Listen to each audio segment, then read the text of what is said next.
Hello everyone, అందరికీ సంక్రాంతి శుభాకాంక్షలు. సంక్రాంతి అనగానే మనకు గుర్తొచ్చేది పిండి వంటలు. ప్రతి ఇంట్లోనూ కంపల్సరీ చేసుకునే పిండి వంటలు రెండు ఉంటాయి. మా ఇంట్లో అలానే ఒకటి పాలబూరలు, ఇంకోటి మురుకులు.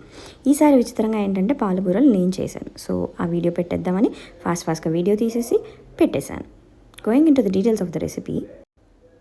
1 కప్ ఆఫ్ రైస్ ఫ్లోర్కి 1/4 కప్ ఆఫ్ గోధుమ ఆట తీసుకోవాలి.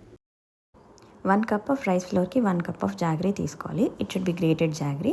ఆ జాగరీలో little bit of water add చేస్తూ దాన్ని కరిగించాలి.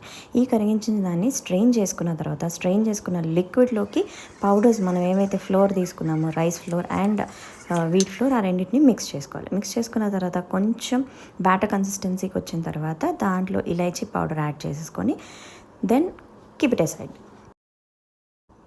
ఒకవేళ మన కన్సిస్టెన్సీ వచ్చి బ్యాటర్ కన్సిస్టెన్సీకి లోకి రాలేదు అంటే మిల్క్ యాడ్ చేసుకుంటూ ఆ మిల్క్తో పాటు బ్యాటర్ కన్సిస్టెన్సీ వచ్చేంత వరకు మిక్స్ చేసుకోండి.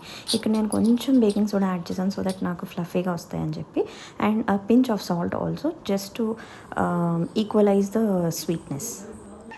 Now take good amount of oil in a pan.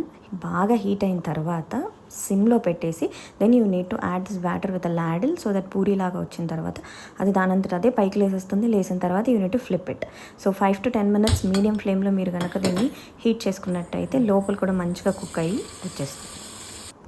So ఇదండి ఈ సంక్రాంతికి నేను చేసిన మా ఇంటి పాలబూరలు. మీరు కూడా అలానే సంక్రాంతికి ఏం స్పెషల్ ట్రై చేశారో ప్లీజ్ డూ కమెంట్.